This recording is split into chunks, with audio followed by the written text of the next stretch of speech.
Shalom, friends. Akiva here from Israel in 5, and I want to invite you to take part in an incredible raffle in honor of the upcoming holiday of Purim. The grand prize winner will get a trip to Israel to come here and explore the historical and spiritual heritage of this land and come at this very, very powerful time. See up close what Meir Panim has been doing and continues to do to support the soldiers during this very challenging time, as well as many of the evacuated families. You'll visit Meir Panim centers, you'll go down to the south, you'll visit communities there, and really be part of this very, very challenging but important and historical and powerful moment. So the link is down below in the description. Join the raffle. We would love to see you here in Israel. And thanks again for all of your support. Today is March 17th, 2024, and this is our weekly update on the war between Israel and the Hamas terror organization in the Gaza Strip. Shalom, my friends. This is Akiva with Israel in 5, where we give you everything Israel in 5 minutes. Please like and subscribe. And if you have any questions or want to keep the conversation going, please do so below in the comments. The war continues that began on October 7th with a barbaric and vicious attack from the Gaza Strip into Israel by Hamas terrorists, attacking army bases and Israeli communities along the border with Gaza, killing 1,200 Israelis and others in a vicious, vicious cross-border attack. And since then, the war against Hamas in the Gaza Strip has been going on. And simultaneously, or one day later, on October 8th, 2023, the fighting against the Hezbollah terrorist organization on the northern border with Lebanon.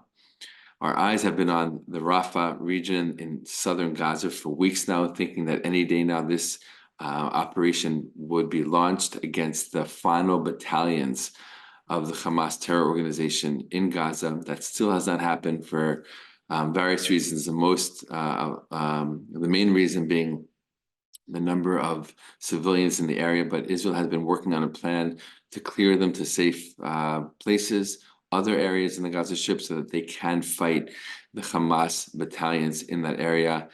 People here believe that that will be any day now.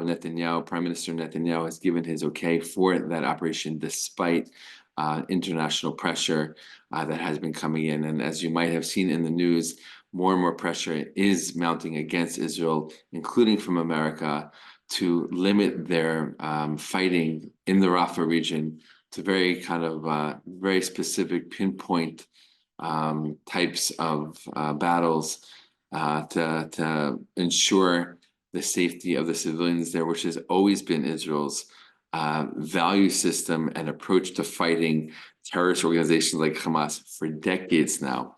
Obviously, it is a very, very difficult thing to fight in the Gaza Strip, since the Hamas terror organization has turned all of the Gaza Strip into one large human shield for their terror infrastructure underneath the ground in the tunnels that they have built with international aid money for years and years now. But soldiers continue to fight valiantly. And if you go to the border with Gaza, like I did recently, you can literally hear the shooting. You can hear the booms, but you can even hear the gunfire as the battles continue to go on throughout the Gaza Strip, north, south, and central Gaza. On the northern border, things continue to flare up there as Israel hits Hezbollah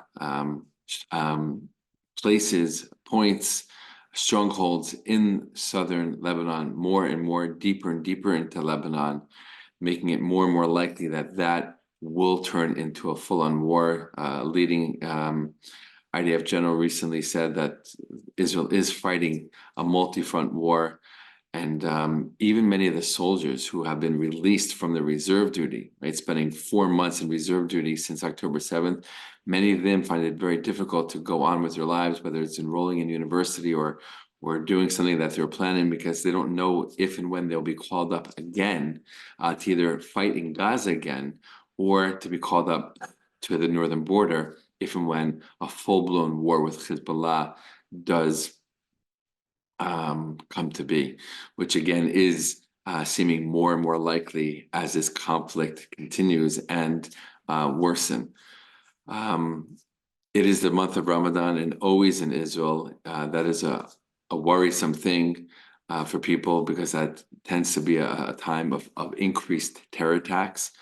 So this past week, security forces have been out in even larger numbers, and all eyes were on the Temple Mount this past Friday as tens of thousands of Muslim worshippers came to the Temple Mount to pray in the Al-Aqsa Mosque.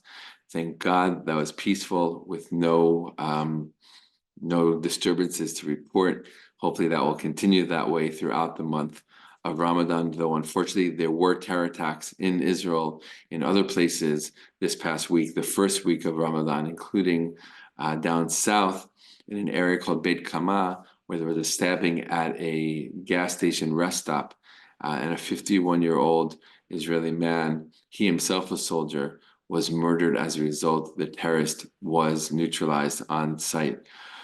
So these are the updates of the ongoing war between Israel and the Hamas terror organization. Israel continues to weaken Hamas, destroying more and more of their infrastructure. But again, all eyes are on Rafah, and that seems to be what most people believe will be the final big battle in this war against Hamas. And after that, the big question will be what happens next to Gaza? Who will control Gaza? How long will the IDF stay in there? And these are questions that are still being discussed now by the top governmental and military officials. But that's obviously something on people's minds as well. People are starting to return to the south, thank God, in the area of the Gaza Strip, the Israeli communities where tens and tens of thousands of Israelis were evacuated immediately after October 7th. About half of the people have returned there. I was recently in Sderot, and you can see that people are now back in their homes. Businesses are starting to open up for the first time since October 7th. School kids are going to school for the first time in their home communities, in their normal home school, which is good. They go with a lot of fear, worry, and trepidation, but they're ready for it. They want to go back home. They want to bring normalization back to their lives and especially their kids' lives. So a lot going on here in Israel. A lot of great advancements have been made in this war against these terror organizations, but there's still a lot left to do. And the nation is as strong as ever, together, unified, supporting the soldiers, and doing all we need to do to ensure our safety, our security, and make sure that we put an end once and for all to Hamas and to Hezbollah. Sending you many blessings and gratitude for your continued prayers and support.